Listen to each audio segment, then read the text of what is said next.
Hello, and welcome to the Conspiracy of Goodness podcast, where you'll hear conversations that generate one aha moment after another for you. Every week, I'm talking to thought leaders around the world who are knee deep in their work, tackling some of the world's most vexing problems. And they still think the future's bright. Well, we need to know what they know. We need to know how they come up against obstacles and see them as opportunities. And we need to know why they think the world is so bright. This is a solutions based podcast. They're going to share some problems with us, always, our guests will, but we're going to spend a lot more time on these aha moments because everyone I interview on the Conspiracy of Goodness podcast has found a way to create win wins, solutions that include us all. So, I'm Dr. Linda Ulrich, founder of Ever Widening Circles, now the Goodness Exchange. It's a fabulous place to go if you're just worried about the world, because there we have shone a light on thousands of insights and innovations that demonstrate it is still an amazing world. And along the way, I've been talking to all these thought leaders we're writing about and having these private conversations and not sharing them. Well, we fixed that in October of 2020, and we've started recording these conversations. And that's what we're going to do here today. We're going to talk to an amazing woman who is the author, Annemarie Shrouder, who is the author of an amazing book about, well, it's called Being Brown in a Black and White World. So you can imagine the kind of insights that Annemarie is going to share with us about leadership and belonging and race and racism as we all fashion a life in this new era that I believe is opening. And Annemarie is certainly a thought leader in it. So welcome, Annemarie. Thank you. Thank you, Linda. It's such a pleasure to be here with you today. Well, I just have to share with people, Annemarie is, I've spent some time with her, and I can tell you, she must be an exceptional facilitator. There's no doubt about it. She's the kind of consultant that you could lean on to make leaps in your cultures. And she's an international speaker. And I love the way she likes to talk about her work. She says that she likes to create healthy communities where everyone is seen, everyone is heard, and everyone feels valued. And I believe that that kind of a world is possible for us all. So, Annemarie, take us on a journey today. Wow. Where should I start? Where would you like me to begin? Well, start with your story because I think the Goodness Exchange is all about shining a lot on light on people who are absolutely working in their niche, in what they are uniquely built to contribute to this world in a good way. And it really seemed to me after our first conversation that you have found your purpose and you are on it. And every day you probably spring out of bed, welcoming a world full of possibility. So tell us your story. How'd you get there? Well, it's been a long journey. I started my career as an elementary school teacher way back in the 90s. I don't know if I told you that when we spoke last. And I'm a person of color, I'm female identified, I'm part of the LGBTQ communities. So I certainly have an experience of lack of inclusion or not feeling included, not feeling a sense of belonging. As a teacher, I learned about, the professional lens on inclusion and why it was important. And it was a no-brainer for me. Like, of course, kids need to see themselves reflected in the pictures and the posters and the examples and the books and what we're doing in the classroom in order to feel like they matter and they're important and what they have to say is interesting and that they have something to contribute, right? So when I started teaching in the late 90s, we were just starting to talk more and more about that, right? How it leads to more success and more engagement. And when I left teaching, because I didn't last very long, I wasn't the kind of teacher I wanted to be. I think if I had taught high school, I may have lasted a little bit longer. When I left teaching, I thought, what are we doing for adults? Because when you graduate from high school, who's talking about this for adults? So, a few years later, I started my company. And I've always worked with organizations to learn about, we all see the world through our own lens. I'm well versed in what it's like to be a female of a certain age with brown skin who now has a child, right? Like, I get it. And you will get the world through your eyes and through your perspectives, etc., because of your many identities, and so will everybody else. And the beautiful thing about this work, the thing that I love so much about doing diversity, inclusion, belonging, equity work, is that the aha moments that I love are when people see, understand, when the penny drops that, oh, we can be in the same situation having a completely different experience, right? And unless I ask you, which we often don't do, I might think you're having the same experience as me. And if I'm having a great experience, I might think everything's great for everybody else in the office or the community or even in my family, right? So the thing I love about this work is, for me, it's all about building community, building connection, building awareness, so we can create a greater sense of belonging and stronger communities. This is, it seems so obvious when I hear it come out of your mouth. But this is, when you think about the nearest 6-year-old in your life or the nearest 14-year-old, and you think about the world they see in maybe not so many good role models, and then you think about what it could be. And this is at the essence, at the heart of, I think, what you're contributing to, is you're helping people imagine what it could be. Yeah, imagine what it could be if we really noticed each other, if we really got to know each other.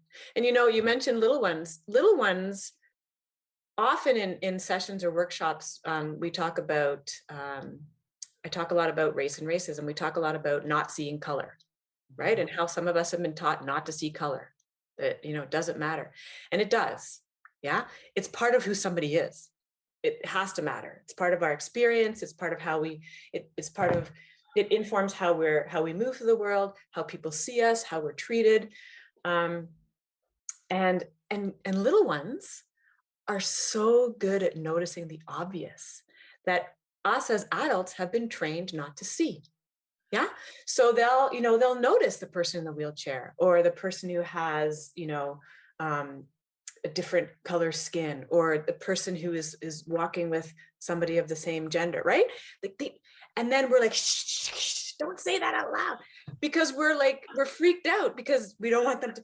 What is that? You know what that, in my opinion, that is because we have learned to attach value to different people, right? And that some people, we have learned in many ways that some people have more value and some people have less. And so when our child opens their mouth to notice something obvious about who a person is in the world, we want to shut it down if it's a group that we've been taught, right? Because we need to notice.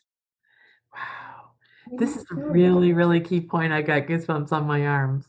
Oh, you're going to teach me so much. I hope everybody else enjoys this. And meanwhile, I need to just own it. If people see me looking down, I'm taking rigorous notes. So I've got my pen in hand. Okay, so let's sit with that for just a second, because that's huge. So we are taught to say, "Oh, I don't see race." Right. And I don't. First of all, one of my big talking points when I talk to people is that we are our wiring. That's it. Mother Teresa had the same wiring as you and I. She just didn't say hateful things very often because she had so much rigorous intention in practicing pausing. Absolutely. The pause is so important. Yeah, Gandhi had the same. He didn't have any. He had more patience than all of us, of course, but paused, and he was still stuck with the same wiring we are, and we are wired to recognize difference, because 40,000 years ago we had to decide whether that person on the hill was going to make us their next meal. I don't know. So talk to me more about this making it okay to notice, and then what we do next. Okay. Well, making it okay to notice in my work and in general means that every part of who I am is important. My skin color is important, my gender is important, my height, all that stuff. That's part of who I am in the world. And if you're going to tell me you don't see that, because of some reason that you think you shouldn't because it's not a good thing, then who are you seeing? I'm going to read you a poem, okay, from my book. So my book is part poetry and part, interesting things for leaders and other people that are interested to read. And one of the things that I talk about in this book is my experience of being biracial. Yeah, my quotation marks, biracial, because we know race is not real. It's a social construct. And we can talk about that after. But my mom is white and my dad is Black. And my mom has very often said to me in my life, I don't see your color, right? Here's the little poem that I wrote about that. I don't see your color, you said. I love you. As if these can't coexist, being and loving. And I wonder, how can you love me if you don't see my brown skin? So what I want to say about that, Linda, is that when we say things like, I don't see color, or I don't notice that you're fill in the blank, I believe what we're trying to say, and what my mom is trying to say is, I love you, and I'm not devaluing you because of that identity, like some people in the world do. I believe that's what people mean, yeah? And if you remember Martin Luther King's quote from his I Have a Dream speech about one day we will be judged by the content of our character, not the color of our skin. He didn't say don't notice it, okay? I think we've taken a little jump there and like, oh, we're not supposed, no. He didn't say don't notice. He said don't use it as a form of judgment. So when you say to me that you don't see my skin color, to me, it says you're not seeing who I am. And with that, you don't have the opportunity to see the impact of that in a world that sees us differently and wants people to believe that we have different value. Those are conversations that we need to have. Absolutely. I just love the direction of this conversation. I'm going to come back to something you said in a minute, and I'm just going to add one little mom insight to your way of thinking. So, because I know what your mom was trying to say, let me share this with you. Okay. So, I have had a 1 pound baby. 1 pound. What a baby looks like when it comes out weighing 1 pound, it's about this long. And it looks like a little Barbie doll with a chicken egg size head, covered with fur, with fur. And the skin looks like cellophane over meat in the grocery store. Now, you see me smiling really big because guess what? That baby lived and she became an engineer, and she is 1 in a million, they tell me. She's still the smallest baby ever born at the medical center she was born at that didn't grow up to have disabilities. So essentially, I've won the lottery. But back to your mom. Here's what I remember happening. So what happens in a mom's brain, I think, is unique to our to experiences, to what we're talking about here. But I have to share it because if your mom ever said anything really like that, it could fit a million different circumstances. I have to share it. So when people came, they would recoil when they saw Louisa, and it was hard for them to not like their faces. It would cause people it would take their breath away because we wheeled the little thing over to the window and they were outside and they'd look at it. And I was so proud of her. I couldn't see that she looked like a little alien thing. After about 2 days, my brain shifted over and I thought she was the coolest looking thing in the whole world. I think it's a mom brain thing. But my dad was a physician for 40 years. And when he came and he looked down through that window, he'd seen it all, let me tell you. He's an ER doc. He said, well, Linda, just don't get your hopes up. So he didn't see it, but my mom's response was entirely different. She was like, head to the side, and I could tell she was making this transition, this moment of maybe it's a biological thing. I don't know, but I think I know what your mom was saying. And I didn't see that Louisa looked absolutely horrifying, but it literally would take people's breath away. They'd go, and I remember looking at myself going, whoa, I can't see what other people see anymore. So anyway, I just had to take a little aside on that. I want you to talk to us about this great statement. We just breezed over it. You said it a moment ago, Mm, that race isn't real, yeah. but the impact of racism is. Talk to us all about that. Absolutely. So, so this has been my journey, and you asked me earlier, like, what's my journey, and how do I know I'm doing what I'm meant to be doing in the world? Mhm. Well, because I'm biracial, quotation marks, um, I feel like I have it. Well, we all bring our unique perspective to whatever we do, but the unique perspective that I bring to this work is having grown up in a house with very different cultures, languages, and in my experience, skin colors. And Mhm. I'm the product of those two skin colors. Yeah. So I'm darker than my mom, I'm lighter than my dad. Um, and well, we'll get to the both and later. But what I've struggled with my whole life is that polarization. I wasn't black enough for the black kids in school. Not just because of the color of my skin, I want to be clear about that, but also because of my cultural intel. I am closer to my mother's side of the family, who's European, than my dad's side of the family, who's Caribbean.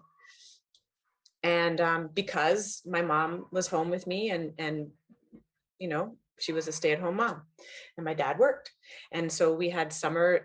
Every few summers we went back to Austria, where my mom's from, to be with family for the whole summer. Like, what a great way to immerse yourself and get to know your extended family. I didn't have that same luxury with my dad's side of the family because he worked and he had a couple weeks vacation, and right.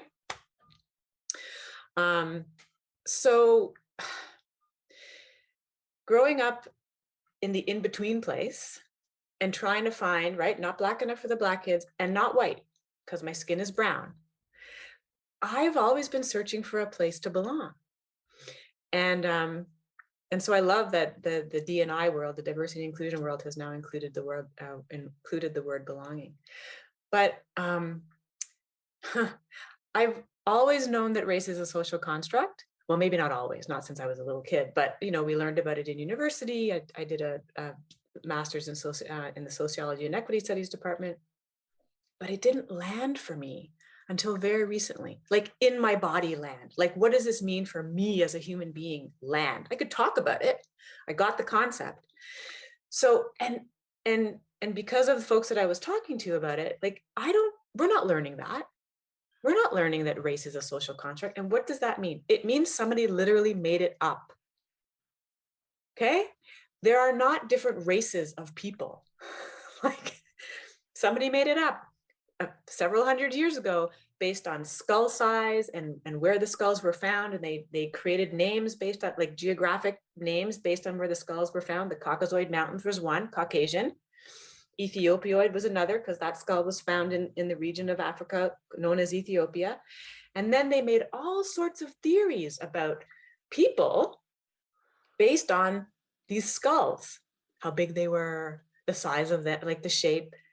And then it just, I mean, it's not, I don't have a super in-depth knowledge to give you a history lesson, but that was the origin of it. Yeah. So we have some guy, Blumenbach was his name, with the skulls, who came up with this theory. And hundreds of years later, we still think that human beings that we are different races of human beings. Now, human beings, period. Okay. Just one group. In that one group, we have different skin colors because of migration over thousands of years and the amount of melanin our skin needed to protect ourselves from the sun, or not, depending on how warm or cold the climate was. Definitely have different skin colors, but we're not different races. So race is a social construct, not real, made up, but we've been taught that it's real. And the impact of that teaching has been to separate people by skin color. Yeah. And so racism is real. Racism is very real, and the impact of racism is real. And we're all impacted by racism, Linda. Just some of us are impacted positively and some of us are impacted negatively, but it's a division.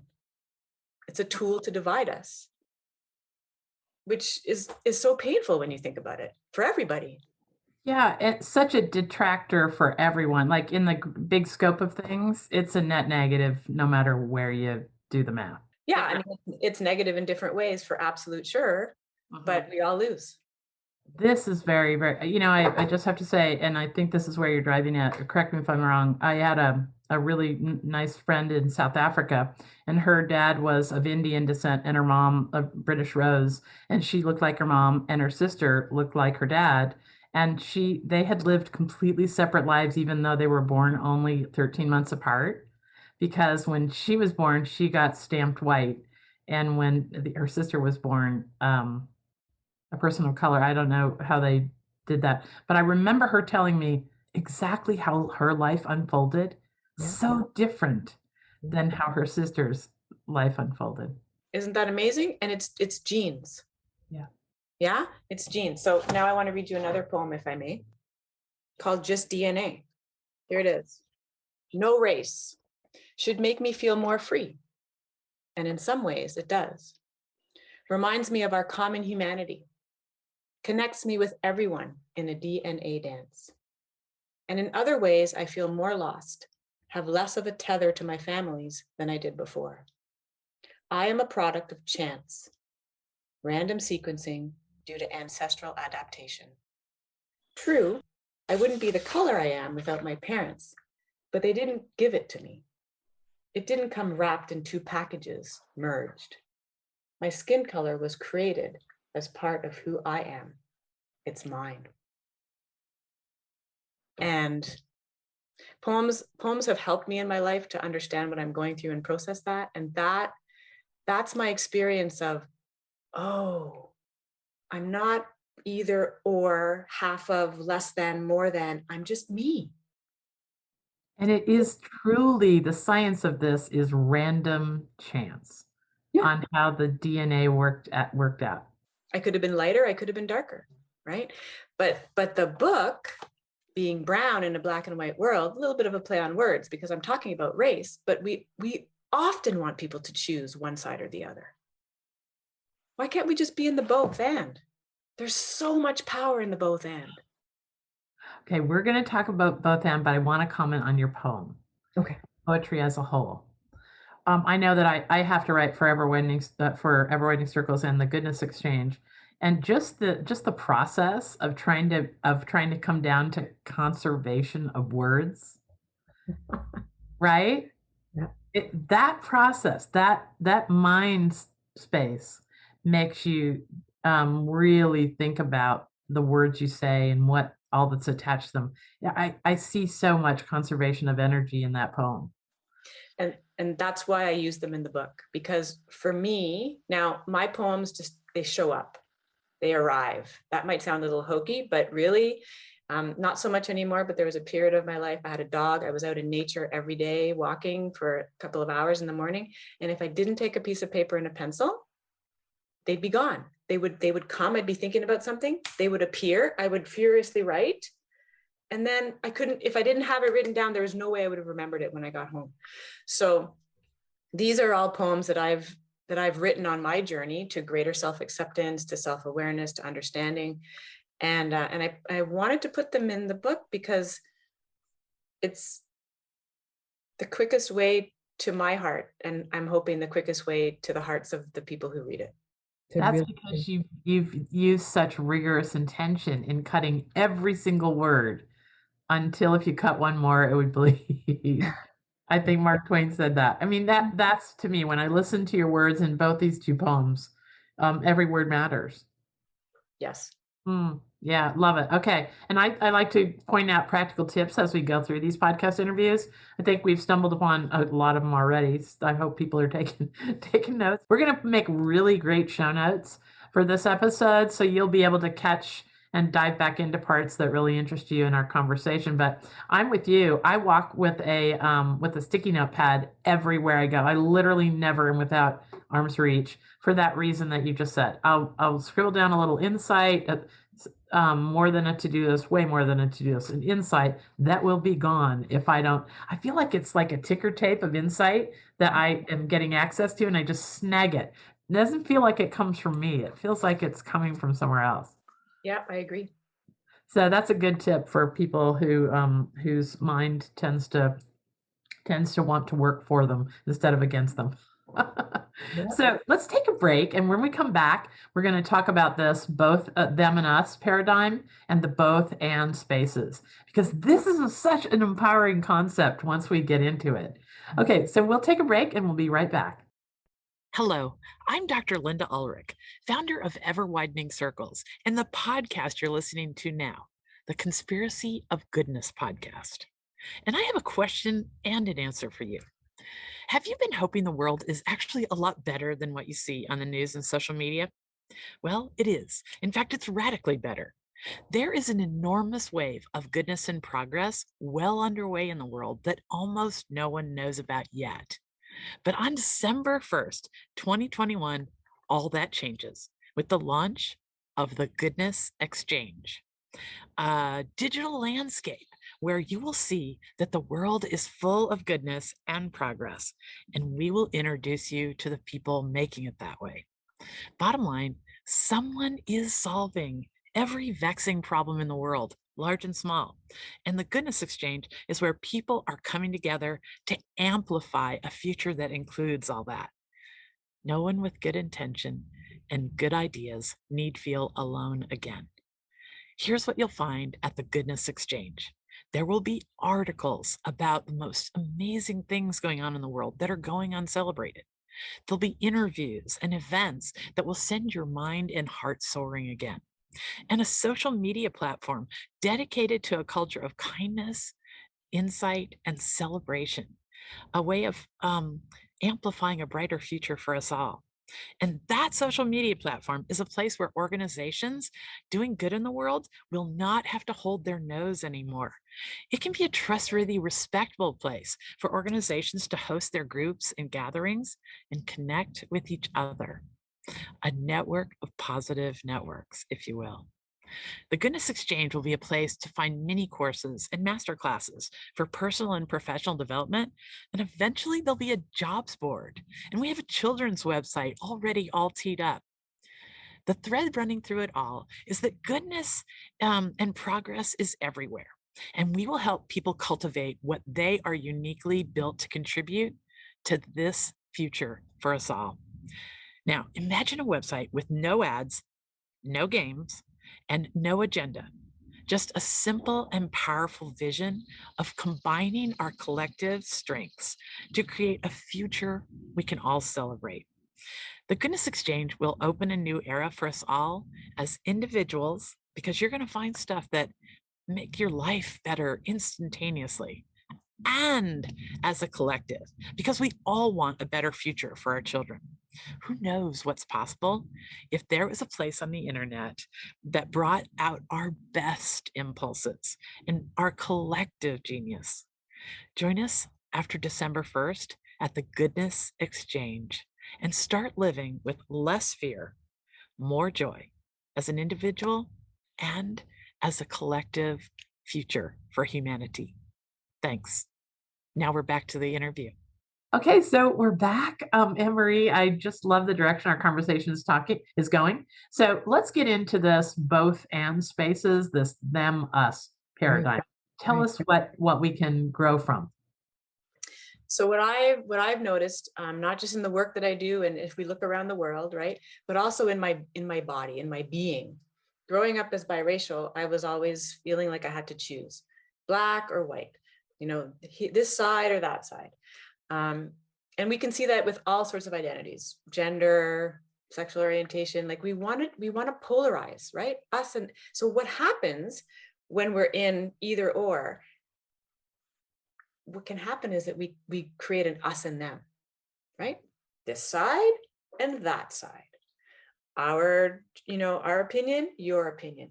And what do we do when that happens? We start to create barriers in between us. Because I'm right and you're not, right? I matter and you don't. Whatever the case may be, however you want to spin it, the polarization of either or, us and them, you or me, rather than we or both and, is so damaging. And in my opinion, one of the reasons is because we don't see each other.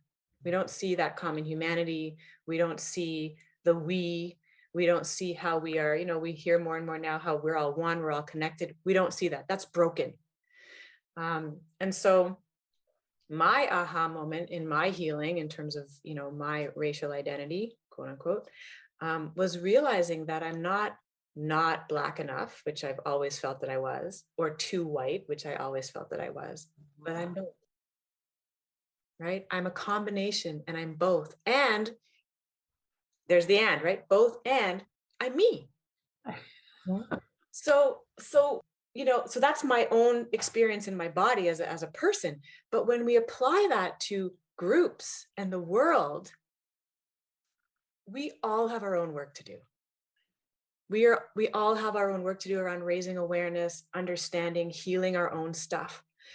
But how amazing is it when we can come together in a both and space? And if this is my little symbol here, like the little cup in my hands, right? One hand, two hands together.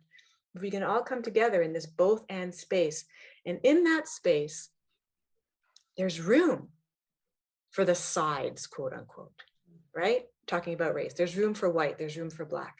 Whatever the sides are, whatever the us and them is, there's room. And in that space, for me, it's the opportunity for us to listen, for us to learn, for us to share, right? To let it sink in so that we can start to chip away at the walls that we've created between us to make us feel like we're so different from each other. Yes, there are differences. And there's the and again, right? When we can live in that space, when we can be in that space of both and hear and listen and sink in and open our hearts, that's when I think we're going to be able to heal the divisions, because we'll move forward in a different way together. That's my dream. Anyway, I think that is just foundational. And I think it goes back to what you started out talking about, right? That if we can be in a room and actually see that someone's, older or shorter or wiser or whatever it is, and then I think that curiosity comes into this so beautifully with what you just said, because that place of both and makes it really okay to say, now, Annemarie, you can't possibly be experiencing this the same way I am. Tell me what you think. absolutely. Right? And if we're all ready for some some real reversals of, I always like to use the phrase improve my way of thinking. Mm-hmm. I love to be wrong, because every time I am pointed out that I've been wrong, it means I leaped a little bit. I elevated a little bit the scope of what I can see the whole world of possibility for. Yeah. So talk to me about how we get there, because I have another question I'm definitely desperate to ask you. But before we leave this topic, tell me how you think we kind of get there, like in our own. I know we can't change others, so if we can't really change others, what can we do to demonstrate this way of being in the world so that it looks attractive to others? The both and place. Well, I think there's a few skills and tricks that we can do. And I have 3 questions that I like to share with people that I have lovingly adapted from Byron Katie's 4 questions. Okay. And it works with situations, it works with people. The first question is it true? So whatever I'm thinking about you or about the situation that I'm in, is it true? And I like to use the analogy of, you come home after a long day at work, when we were going to work outside of the house, and your significant other has not cleaned up the kitchen. That's one of my pet peeves. Okay. So, right. And so where does our mind go? You had a phrase earlier and I can't remember what it was, but, our mind is always nattering on and on about stuff to us, right? And that's where assumptions live and bias, right? And we go down a rabbit hole. So, one of my first reactions is, oh, seriously? You've been home all day. I've been out. You haven't cleaned, blah, blah, blah. And I'm down the rabbit hole, right? So the first question is, and so then I'm making a judgment. You're inconsiderate, you're lazy, you don't care about me, blah, blah, blah, blah, blah, all sorts of things, right? So, and we do the same thing with people. We see somebody, we use our eyes, right? And then our brain kicks in and we make all sorts of judgments and stories about that person. So the first question is it true? Is what I'm thinking true? And we like to be right. So chances are we're going to say, yeah, it's true. And here's all the reasons why. That's the next question. How do I know it's true? So we may have a laundry list as long as my arm, right? This may not be the first time I've come home and the kitchen's not clean, blah, blah, blah, blah. You might remind me of somebody, I've had an experience, blah, blah, blah. So is it true? How do I know? Sometimes we don't know how it's true. And then that might be unconscious bias, those messages that we hear, right? Sorry, not messages that we hear, messages that we soak up from the world around us through the media, through what we're watching on, whichever streaming channel we're using, books we're reading, things we're not reading, things we don't hear about, right? Those are all messages that we soak up about other people and ourselves. So if you can't make a connection of like, how do I know it's true? Maybe you're soaking it up unconsciously, and it's just becoming part of what your brain is using to make decisions, which the brain is good at because it's all about efficiency. The last question, and it's my favorite one, and if you can't remember the first two, the last one will serve you just as well. What if it's not true? Right? Because now I have a story in my head about why the dishes aren't done and who you are in the world and if you care about me or not, blah, blah, blah. Or I'm looking at you and I'm making judgments about who you are, what you know, what you don't know, if I can trust you. What if what I'm thinking isn't true? And you don't even have to know the answer, the other side. You don't even have to know all the options that you could be missing. Just asking the question makes a little crack and allows the light to shine in and remind you that you could be wrong and that there's something else you don't know. And then we get to ask some questions, which is the most beautiful part. How was your day, for example, right? Yes. It's not like, why didn't you, like, how was your day? How was your day today? And then you might find out that there was an emergency and the person had to leave and they love you very much, but the dishes weren't a priority because somebody needed, their help. Right. Total transformation in the story, total transformation in how I'm seeing the situation and the person, just like that. But we have to be conscious in order to do it, because otherwise we're on autopilot. So this is the problem I see in most of our online lives, and then obviously in these daily moments of friction, is that we're on autopilot Yeah. and we are not pausing. Because just that pause can make us shift up to the more conscientious part of our brain from the amygdala that's just looking for danger and disorder. Those dishes that aren't done are a sign of disorder. And maybe you had a day that was so full of chaos that you just can't come home to a kitchen of chaos. I mean, it's not that big in the scope of things, but if it's the 10th thing that happened to you today and all you wanted was to arrive home and find order, not disorder, it is the biggest, most important thing. So I have to share with folks a little practical tip that I've learned here on the family farm. I've been here for 6 weeks taking care of my mother who has dementia, and my brother lives there, and my sister lives there, and they're always at each other a little bit. And my brother is sometimes very obnoxious. And since the last time I talked to you, I remembered this. And I've been applying it over and over because he will text the darndest things to me from time to time. And I just want to let my thumbs just fly and let him have it. But I have been saying, but that's because I have notions. I tell myself a story about what he's saying, what his background implications are, what his intent is. So I've been using what you've said, and I pause and I use a 24-hour rule. I don't hit send. Sometimes I'm so mad I still type it out, but I do not hit send. Gets it off my chest. And you know what? 100% of the time, Annemarie, I have not regretted holding that send, because he'll do something incredibly cool the very next morning for me. Bring over fresh rolls that his wife made or whatever. Mm-hmm. And this is it. If we assume the best intentions of others first, you're coming home to dirty dishes is such a good thing. What if? And don't you feel like such a heel? Yeah. When you follow your emotions over a cliff and it turned out they were at home struggling with all hell breaking loose. Yeah. So I love this in terms of, so let's talk about this in the bigger racism terms. Give me, couch the same exact mentality in something that we're doing that could be improved in our work environments or whatever, wherever we find we are up against this race issue. Okay, well, we've been talking a lot in the last year and a bit about representation or lack thereof, right? Of people of color, of people who are Black, especially in positions of leadership, positions of power. And why is that?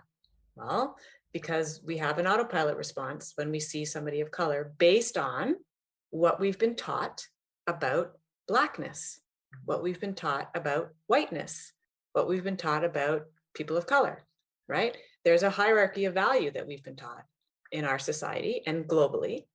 And so some of that could be very consciously learned, right?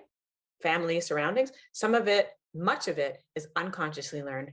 As I said before, we're soaking it up through the messages, right? So who are we seeing in positions of power now? That's a message about leadership equals, right? Who are we seeing in positions of power in TV shows? Another message, what you look like and leadership. So that starts, as part of the cycle of who do we expect to see in those positions, right? When we add the systemic layer of racism and how there are barriers to access and opportunity based on racism and what we've been taught about race, then we're bumping up against all sorts of barriers that keep us from accessing opportunity, from being afforded opportunity, etc. So it's a big wheel with lots of spokes. Yeah. When in your organization you may have a new opening, or you have an opportunity to promote somebody, that unconsciousness, right, that the racism that we're soaking in is going to inform who do you think is going to be a good candidate for this job. So all the stories are going to start, and I'm not suggesting we know the stories, but there's something that's like, not that person. Yeah. So again, we have to peel away, like, is it true what I'm thinking? Like, are they not a good candidate for this job? How do I know they're not? Well, if they already work for you and you're looking to promote somebody, maybe you're not reading through their file. Maybe you haven't had a conversation with them. Maybe you're just making an assumption based on this automatic response, based on what we're soaking up in the world around us, around who has value and who doesn't, or who has more and who has less, and using that to make a decision. What if you're not right? What if it's not true what you're thinking? What could you be missing in this person? The experience they have, the perspectives they could share, the opportunities they could open for your company, for your team, because of their perspective, their experiences, the communities that they belong to.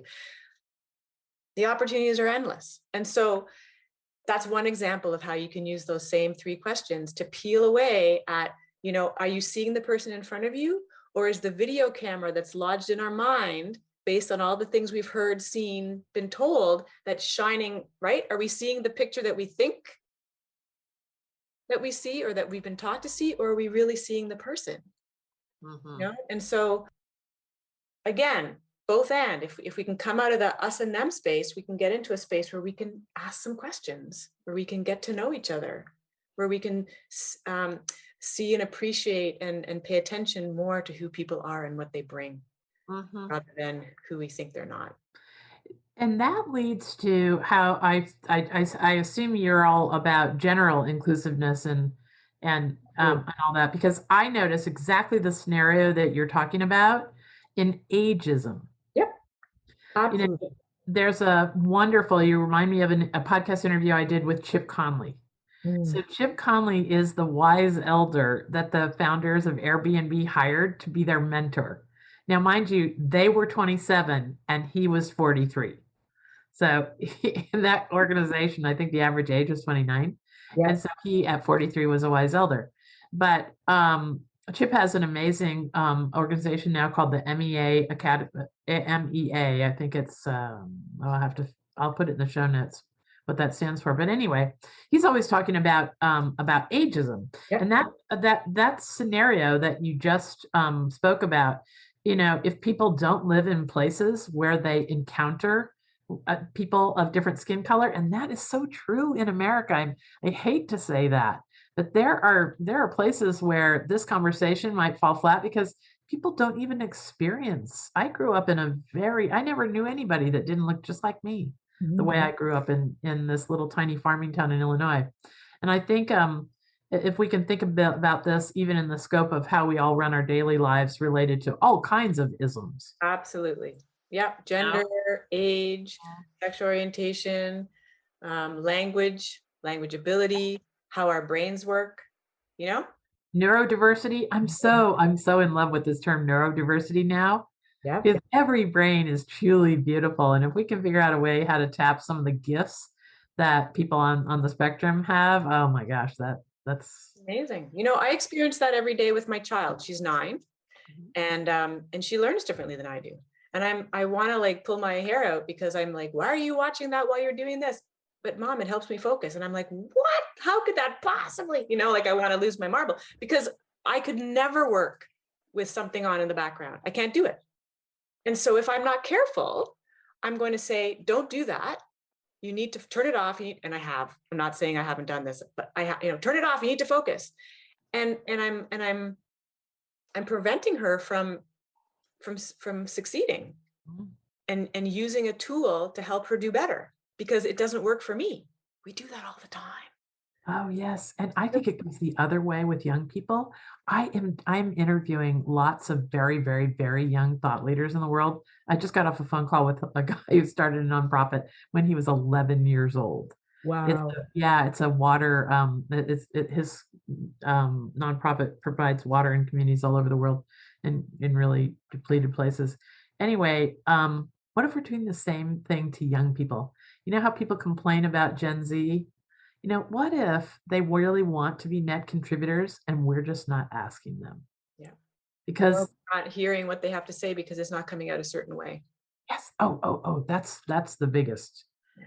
That's the biggest thing. Okay, so I love the direction of this. We definitely, I was thinking that you and I could create a masterclass on this that helps people really find some expansion in their orbits, whether it's their workplace or the place that they volunteer for, or even their family.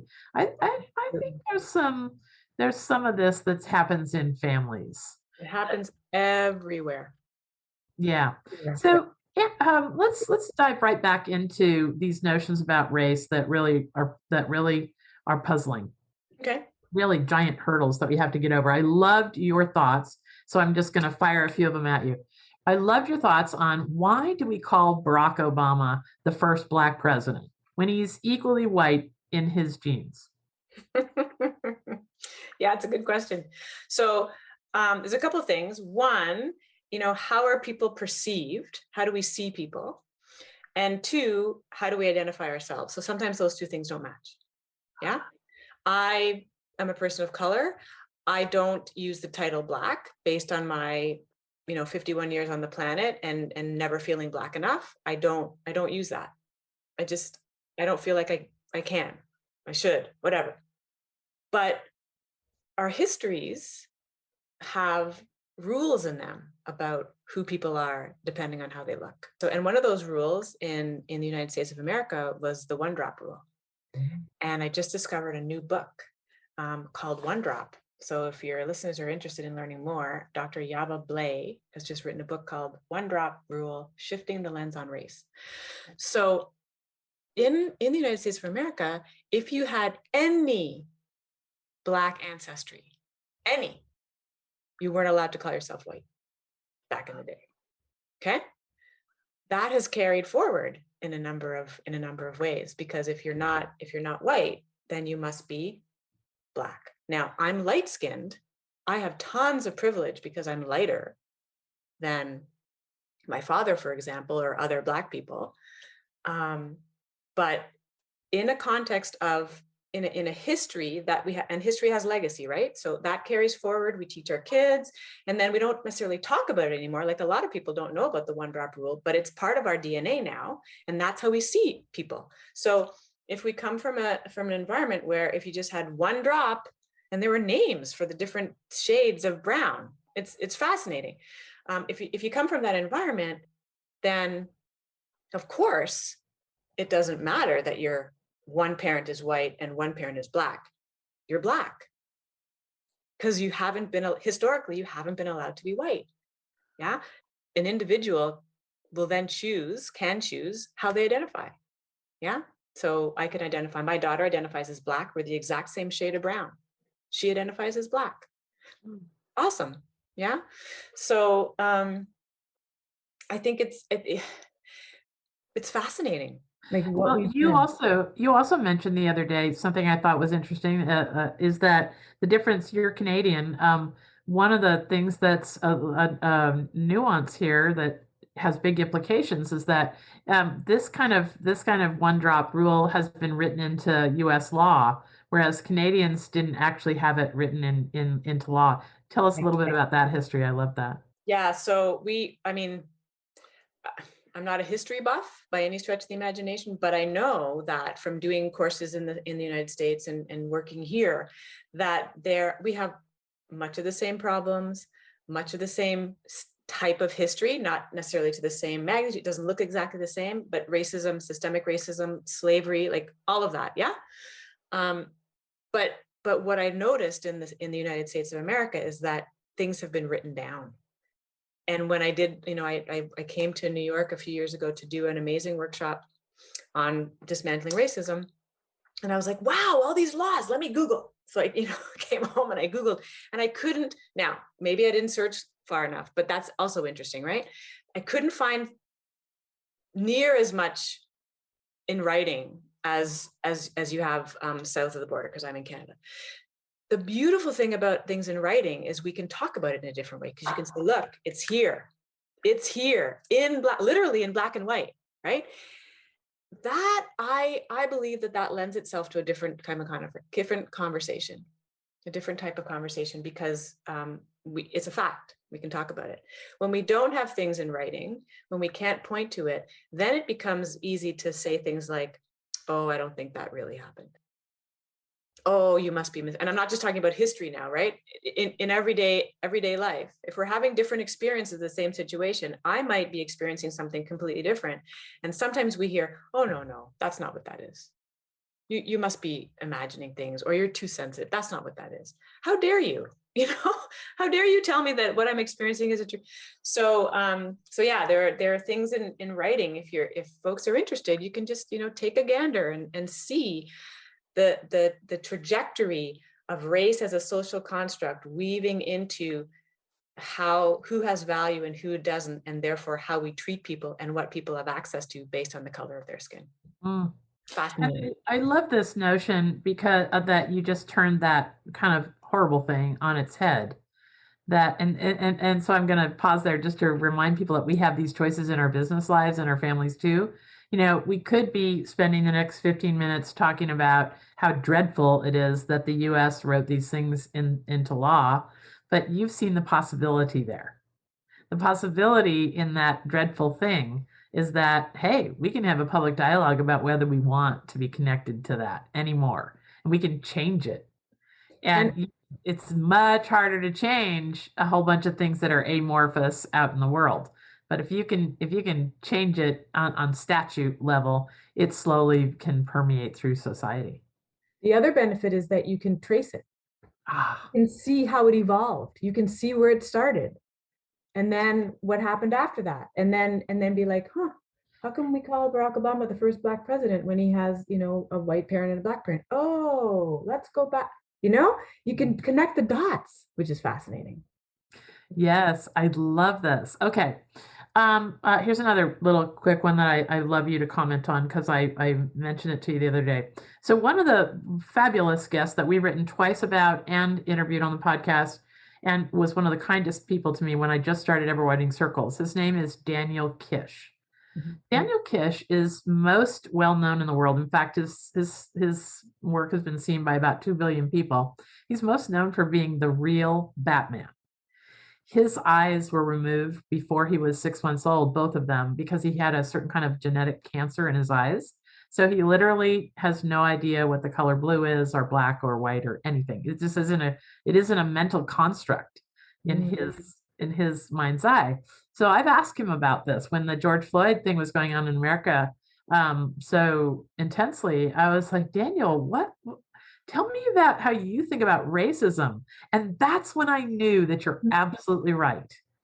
It's a construct. Race is a construct because if it doesn't exist for Daniel Kish, who has no idea what a blue sky means, then it isn't a thing. I mean, that's how you can tell truth. It's true for everyone. Yeah. So talk to me about what that. Do you see that in some way that's a ray of possibility or a little window? Yeah, it reminds me to look for the oneness. Like, what is it about us as human beings that connects us? What is it about us as human beings that we need to remember to build community?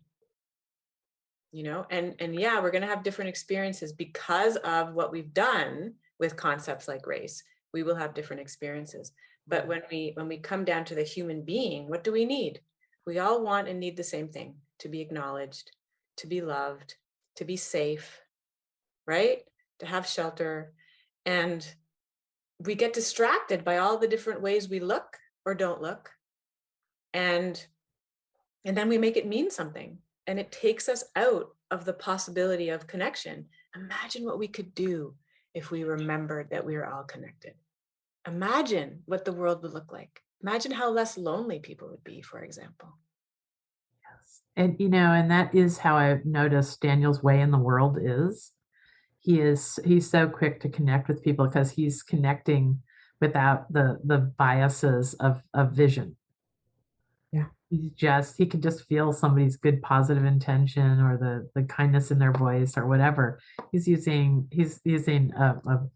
a view that is not as biased as what we're stuck with. Yeah.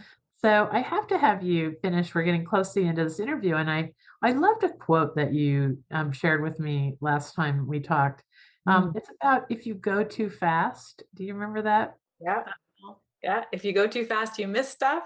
And if you go too slow, nothing changes. We need to work at the pace of guidance. Wow. Yeah. So on the Goodness Exchange, we're very, very big about trusted advisors. And we call them for ourselves trusted guides. Because I think we all want to be the hero in our own story. So we don't like making out all these thought leaders to be heroes. We really like them. We like to consider them wise guides in our own journey to be heroes in our own lives. So talk to me about this. We need to work at the pace of guidance. Talk to me about that in a real way that we can put in place tomorrow or tonight when our kid comes home late for curfew. Yeah, when your kid comes home late for curfew. So here's how I'm applying it in my daily life, okay? I could wake up in the morning or go to bed the night before and have a plan for everything I want to do the next day, right? And wake up, bounce out of bed, full steam ahead. This is the plan. This is what I'm going to do. And if I'm going too fast, I'm going to miss the little nuggets, the insights, right? You talked about having those sticky note. I'm going to miss those insights, some of which will take me in a completely different direction, possibly, but a direction that I'll learn something new, or I'll hear something that I wouldn't have heard before that I can then incorporate into my work. Yeah. Or in my conversation with my daughter or whatever. Yeah. If I'm going too slow, then nothing happens, right? Then I'm like, do, do, do, right? La, la, la. Nothing's changing because it's just too slow. So the pace at what I'm trying to do in my life is make room, make space for the guidance to find me, for me, or more aptly, for me to hear it, for me to hear the guidance and be willing to take the pause, listen, consider, and then maybe course correct, maybe move in a different direction. Maybe I don't say the thing that I was going to say to use your example, when my kid comes home after curfew, not my kid, because she's 9, but maybe, right? Maybe I'm not going to say that thing. Maybe the pause is, I'm so glad you're okay. And then maybe I might hear about what happened and why, right? But so it reminds me that I was talking to a friend of mine yesterday about stoicism, which is, right, the only thing you can change is yourself, right? So kudos to Derek for that reminder. And what happens in that space that I have control over? What can I do to change how I'm thinking about a situation? And you know what that reminds me of? A new to me, new philosophy of, it's not happening to me, it's happening for me. What's in this for me? And again, if I'm moving at the pace of guidance, I'm going to take some time to think about what's in this for me, rather than like, I can't believe it. There's construction outside, I can't think. Well, now I get to hang out at my neighbor's house today for a little bit, right? And connect with her and have a completely different experience than I wouldn't have had if I was sitting in my place, dealing with the construction noise or canceling, right? Because there were the control, like, so. I love this. This is where the sweet spot is. We have a really wonderful thought leader that we follow as a team on Ever Widening Circles. He's been very instrumental in how we construct the goodness exchange. His name is Dr. Sweetkumar Rao, and he talks about good thing, bad thing, and how quick we are. Back to your autopilot comments. So much of this is being on autopilot. Yeah. And right, and how we label things, Yeah. good or bad, just like that in a millisecond. And he encourages us all to just say, this happened. This happened. Yeah. Well, it's the same thing as instead of either or, both and. Like it doesn't have to be bad or good. It can be a little bit of both. And anyways, what is it? Yeah. And then we can sink into it in a different way and appreciate the complexity and the nuance and the gift and the yuckiness all at the same time. Because that's what human beings are too, right? We're complex. Oh, you've given me goosebumps here. This is exactly, I could just tear up a little bit. This is exactly how I hoped my conversations on this podcast would go when I started. We are taking apart a subject called racism, which is hurting so many and limiting so much potential for all of us. And we have managed to end this podcast on such a high note. And that is because of you. That's because this is how you are in the world. And I knew it within a few minutes within talking to you. I thank you so much for sharing what you are uniquely built to contribute with us. Thank you, Linda. It's been my pleasure. Okay, so we like to end with two things. What do we need to do next? And share with us exactly where people can connect with your work and keep this momentum going. All right. Well, what we can do next are a couple of simple things, right? Practice awareness. Practice the pause that you so aptly named. Lean in and listen to people. Learn more about their stories. Be curious about their stories. Learn about history. We just had the National Day for Truth and Reconciliation here in Canada last week, the first one, to recognize and honor Indigenous histories and the survivors of residential schools. Yeah. So there's things we need to learn that we may not know about. Context is important. There's also things we need to unlearn that we have learned. Yeah. And widen our perspective. And then with all of that, to come to interactions with an openness and a humbleness that there's always going to be things we don't know, can't know, won't know because of who we are, but to create the space to really listen, do our work, but listen to others, hear their stories, and then find a way to move forward together in a different way where we actually acknowledge and honor the people that we're with, the people that we're working with, living with, taking care of, being cared for by. Those are things that we can do. Yeah, honoring the uniqueness of others is something we could do a lot more of, that's for sure. So where can people continue the journey with you? Where should they find you? They can find me on my website, Annemarie.Shrouder.com. Yes. And all kinds of links will be in the show notes as well. All the things, all the books, and Annemarie and I shared with you. My podcast, The Power of the Pause, is going to be there. Annemarie, this has been a real unique hour for me. I think that you've got something to share with the world, and I hope that this is just the beginning of our journey together, because I really want to be a multiplier for your way of thinking. Thanks, Linda. I look forward to talking to you again and keeping in touch.